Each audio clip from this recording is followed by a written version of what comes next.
ಮಾದಪ್ಪನ ಕ್ಷೇತ್ರ ಇಷ್ಟೊಂದು ಇಂಪ್ರೂವ್ ಆಯ್ತಾ ಇದೆ, ಆದರೆ ಈ ಕೌದಳ್ಳಿ ಗ್ರಾಮ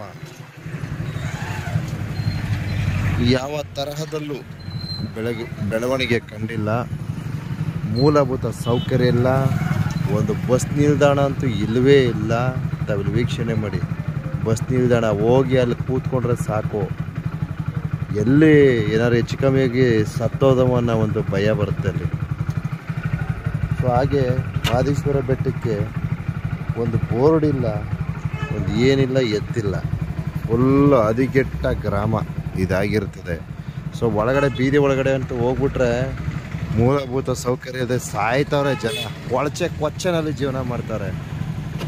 ಎಲ್ಲಿಗಿದೆ, ಯಾವ ಥರ ಇದು ಎಲ್ಲಿಗೆ ಹೋಗ್ತಾ ಇದೆ ನಮ್ಮ ಸಮಾಜ ಅನ್ನೋದು ಒಂದು ದೊಡ್ಡ ಪ್ರಶ್ನೆ ಆಗೋಗಿದೆ.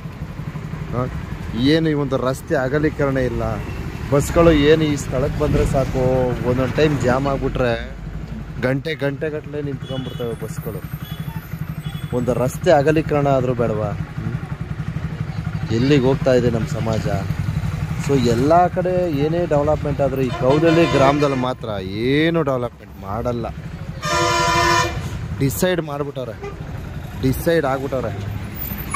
ಈ ಕೌದಳ್ಳಿಯಾಗಿ ಇರಬೇಕಂತ ಡಿಸೈಡ್ ಆಗ್ಬಿಟ್ಟವ್ರೆ. ಸೊ ನೋಡಿ, ರಸ್ತೆ ಅಗಲೀಕರಣ ಮಾಡಿದರೆ ಎಷ್ಟು ಅನುಕೂಲ ಆಗ್ತಿತ್ತು. ಯಾವುದೋ ಕಾಲದಲ್ಲಿ ಬಂದು ಮಾರ್ಕ್ ಮಾಡ್ಕೊಂಡು ಹೋದ್ರು, ಯಾವುದೋ ಕಾಲದಲ್ಲಿ ಆ ಮಾರ್ಕ್ ಮಾಡಿದ್ದು ಇನ್ನೂ ಮಾರ್ಕ್ ಗುರುತು ಇಲ್ಲದಿದ್ದಂಗೆ ಹೊಟ್ಟೋಯ್ತು. ಸೊ ಇಲ್ಲಿಗೆ ಮಾರ್ಕ್ ಗುರುತು ಇಲ್ಲ, ಹಂಗೆ ಹೋಗ್ಬಿಟ್ಟಿದೆ.